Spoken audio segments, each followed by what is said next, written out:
သူတစ်ပါးနဲ့ဆက်ဆံတဲ့အခါမှာတဲ့ရိုးသားမှုကအရေးကြီးပေမဲ့တခါတလေမှာတိုဝက်တက်ဖို့ကလည်းအင်မတန်မှအရေးကြီးတယ်ပေါ့နော်သူတစ်ပါးနဲ့စကားပြောဆိုဆက်ဆံတဲ့အခါမှာပေါင်းသင်းဆက်ဆံတဲ့အခါမှာတဲ့ရိုးသားမှုကအရေးကြီးပေမဲ့တခါတလေမှာတိုဝက်တက်ဖို့ကလည်းအင်မတန်မှအရေးကြီးတယ်ချမ်းသာကြွယ်ဝမှုကိုတိုဝက်တာတဲ့နိုးကြားမှုဖြစ်တယ်အများပြောလို့ရှိတာကတငယ်ချင်းမိတ်ဆွေကိုငွေချေးပေးရင်တဲ့ငွေကြေးရောတငယ်ချင်းရောဆုံးရှုံးတယ်ပေါ့မချေးပေးဘူးဆိုပြန်ရင်လည်းဒီတငယ်ချင်းကိုဆုံးရှုံးနိုင်တယ်ပေါ့အဲ့ဒီစကားမှန်တယ်ပေါ့နော်အဲ့တော့တငယ်ချင်းမိတ်ဆွေကိုငွေချေးပေးရင်ငွေကြေးရောတငယ်ချင်းရောဒါဆုံးရှုံးတယ်ပေါ့မချေးပေးပြန်ရင်လည်းတငယ်ချင်းကိုဆုံးရှုံးသွားနိုင်တယ်အဲ့တော့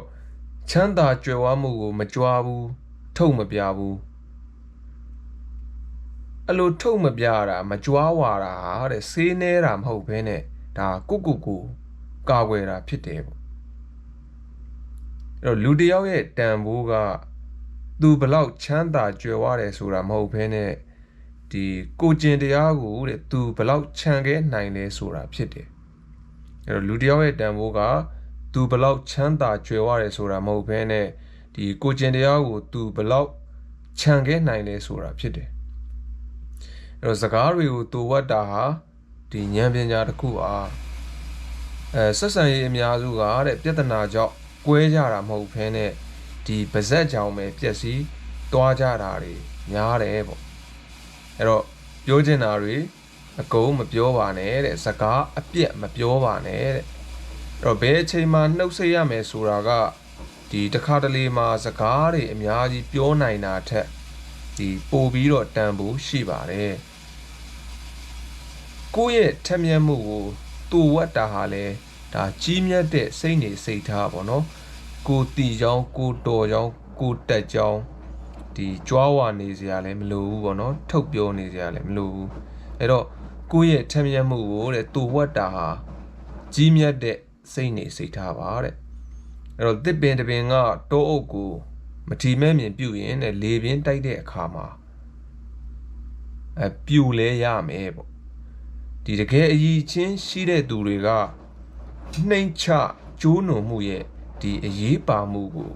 အများစုကနားလည်ကြတယ်အဲ့တော့အောင်မြင်မှုဆိုတာကတဲ့လူရက်ပြီးရလာတာမျိုးမဟုတ်ဘဲနဲ့ဒီကိုကျင့်တရားနဲ့ရှောက်လှမ်းရတဲ့အရာဖြစ်လို့ပါအဲ့တော့ချမ်းသာကြွယ်ဝမှုကိုတူဝတ်တာကမနာလိုမှုကိုရှောင်ရှားနိုင်တယ်တဲ့စကလုံးတွေကိုတူဝတ်တာကပြဿနာတွေကိုရှောင်ရှားနိုင်တယ်ထက်မြက်မှုကိုတူဝတ်တာကကြာတော့တဲ့အငင်းပွားမှုကိုရှောင်ရှားနိုင်တယ်တဲ့အဲ့တော့လူတစ်ယောက်ဟာပို့ပြီးတော့ရင်းကျက်လာလေဒါတွေကိုပိုနားလေလာလေဖြစ်တယ်အဲ့တော့တကယ့်ဉာဏ်ပညာဆိုတာကဒီထုတ်ဖော်ပြတာမဟုတ်ဘဲနဲ့အခြားသူကိုစိတ်ရင်းမှန်တဲ့ဒီဆက်ဆံတဲ့နီးတူပေါ့နော်ထိမ့်သိမ့်လေးနဲ့တတိပညာကိုဘလို့ကျင့်သုံးရမယ်ဆိုတာသိရှိခြင်းဖြစ်တယ်တဲ့အဲ့တော့တကယ့်ဉာဏ်ပညာဆိုတာကထုတ်ဖော်ပြတာမဟုတ်ဘဲနဲ့အခြားသူကိုစိတ်ရင်းမှန်တဲ့ဆက်ဆံတဲ့နီးတူပဲတဲ့ထိမ့်သိမ့်နဲ့တတိပညာကို